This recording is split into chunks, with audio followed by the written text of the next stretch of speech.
Hi everybody, my name is Anna and I'm also known as the Kitchen Mama. Today I'm actually going to switch out of the kitchen and talk a little bit about how to be happy and stress-free at Christmas. I'm going to call this my January edition part 1 because there's a few other things that are great to do in January. Why in the world would I start a video like this, early in the year? It's not Christmas right now. Because if you don't start early, you will end up with a lot of stress in December. You'll have a lot of stress maybe in November and October if you really start deciding it's time to get on the ball. Okay?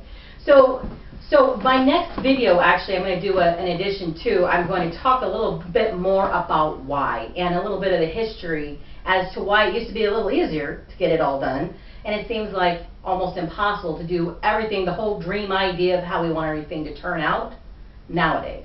Okay?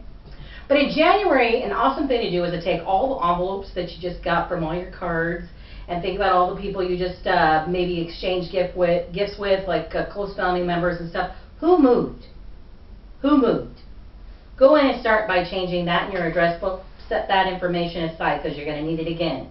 Who passed away? Who got added? Is there a new baby's name that needs to be added to the family information in your address book?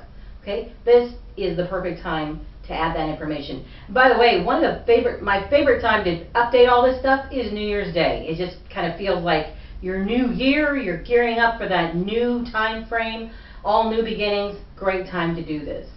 So now, in order to make your later in the year time easier with your cards and letters and so on for Christmas, I have labels set up on my computer. So if you have the ability to do that, set up some kind of labels on your computer for Christmas labels, and go ahead and take that same information that you just updated and get that information updated.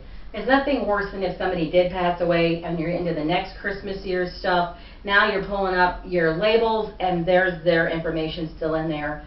Kind of brings things down a little bit when maybe you've got some Christmas music on and you wanted things a little bit more upbeat.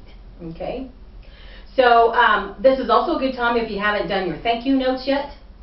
January is still good. Send them some thank you notes. They know you were busy and that they've been busy, so that's completely understandable. And the last big thing I like to do is I created a spreadsheet. You can do a spreadsheet. You can keep the information in a notebook, but put down who it is. Some of us have rather large lists. I have a rather large card list and a rather large gift list. So I get all those people in there. I have them categorized. In the future, I'll talk about how I categorize that. And so you can do some of those same kind of updates in there. Clear out last year's information if you need to, or if you've got a column set up for this new year, leave last year so you remember what you gave them so you don't give them the same thing or something like it again. So I hope this will help get your next Christmas off to a great start. And help definitely to make it much more stress-free. If you follow this entire series, I really think that it will. If you like the opportunity yourself to be able to share the information that you know about that can help others, and to do so in such a way that enables you to work from home, I hope that you will go to workwithricksandanna.com, also written down below, and take a look and see what it is that my husband, the middle-aged rocker, you can look him up, are doing to create a business from home. And also, if you like what I've shared today, I hope you'll subscribe, share, and like. Thanks everybody. Thanks for joining me today.